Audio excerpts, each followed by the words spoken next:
Just a few hours, President Obama will give his acceptance speech at the Democratic National Convention. The president says he will share what he calls his vision for the future.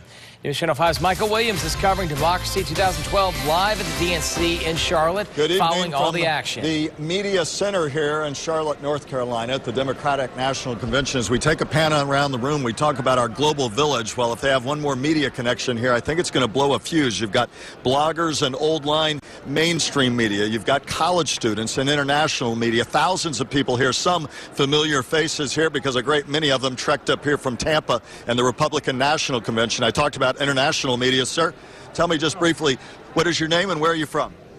Lee from Seoul, Korea. Seoul, South Korea. Yes. Have you covered both conventions? Yes.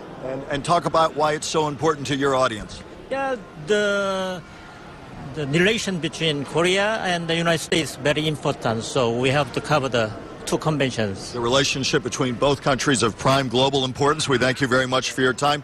Journalists from South Korea here, all here tonight, just as they were in Tampa last week, but on this night to hear President Obama make his acceptance speech. Now, he talked to a station in Richmond, Virginia earlier this day, and here in part is what he had to say, and here's a sense of what you'll be hearing tonight.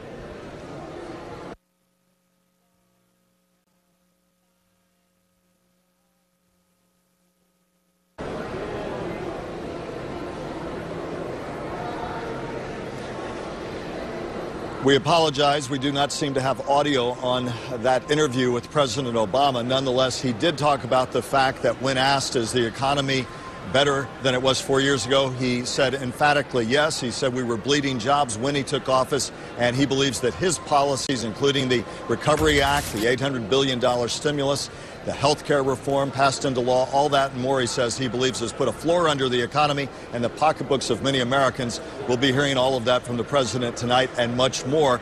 And again, as you see, as we take one more sweep around the room, what he has to say will be instantly beamed to people across the globe on every kind of outlet, from social media to blogs, television, radio, you name it, as this message goes forward and as the campaign, now just about 60 days from Election Day, consumes the interest on both sides of the political aisle from reporters around the world. For now, reporting live from the Media Center at the DNC, I'm Michael Williams. Back to you.